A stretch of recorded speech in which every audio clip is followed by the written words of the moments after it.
This is really kind of weird, and it's a strange topic to introduce, but there's just kind of no way to say it other than ripping the Band-Aid off. It seems as though Trump thinks the Secretary of Urban Development has something to do with being black because the word urban is in the title. And he again is selecting a black guy to lead the Department of Housing and Urban Development. And I think it's sort of like an insane asylum Hannibal Lecter sort of thing. So let me explain that to you and remind you what I'm talking about. Donald Trump, during his rallies leading up to this recent election, would start talking about how people are being let out of insane asylums into the United States. And that led him to tell this story of Hannibal Lecter, the fictional character played, of course, by the great actor Anthony Hopkins in the movie Silence of the Lambs, alongside Jodie Foster, of course. And we were always confused about it. And Trump would say, oh, they say I have cognitive decline because I'm talking about Hannibal Lecter. But no, they're emptying insane asylums into the country.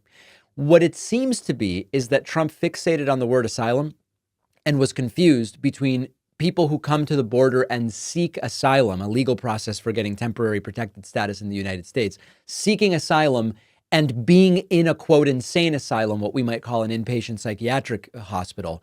Trump seemed not to understand the difference between the two. I believe that's the oranges of Trump's entire Hannibal Lecter insane asylum thing. So that brings us to Secretary of Urban Development.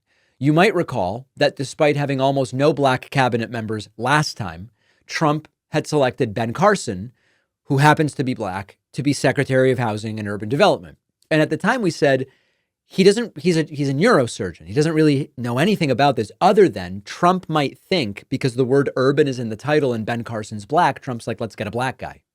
Okay. That was an N of 1. We now have an N of 2 because Donald Trump has named former Texas State Representative Scott Turner for housing and urban development. How is this the real world? And it also is the case that I believe, despite having no other black folks in his cabinet thus far, once again, the guy that Trump has selected to lead housing and urban development is a guy who happens to be black. This is completely nuts. This is like the whole story. It just seems Trump believes urban development means black people, and you've got to put a black guy in that role.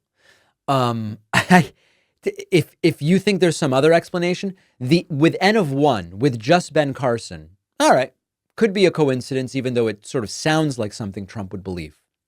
Now that it's 2 of 2, it starts to point in a slightly different direction. So let me know what you think. We'll talk later, or maybe later this week, as to what we would expect. This is a cabinet position, Secretary of Housing and Urban Development, that does not receive a lot of attention, typically receives less scrutiny than something like, for example, a Secretary of State, even significantly less scrutiny than Secretary of Education. But housing and urban development, particularly when it is the MAGAs who insist, oh, everything including housing is too expensive. They love to say housing is too expensive, vaguely or nebulously blame Democrats in expensive blue cities for that problem, while at the same time not wanting the Secretary of Housing and Urban Development to push the policies that would increase the housing stock significantly and hopefully push down housing prices. So we'll deal with that in more detail later, but it seems, at least for now, Trump thinks Secretary of Urban Development means you need a black guy. With Donald Trump being elected and the insane cabinet appointments and everything else he has planned for the next 4 years, right-wing media is trying to create a new normal and convince us that the zeitgeist is changing.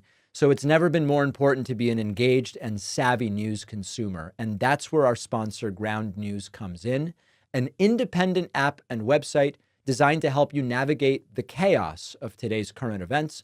For every story circulating, Ground News will give you instant access to the sources reporting on it, transparency on political bias and credibility. You can see who owns the news outlets, what are their narratives and special interests that might influence them. This will ease the mental load of sorting through what we see in the media so you can decide where is the truth. We have to stay aware of what Republicans are up to. Ground News is a really valuable tool so that you can stay on top of it.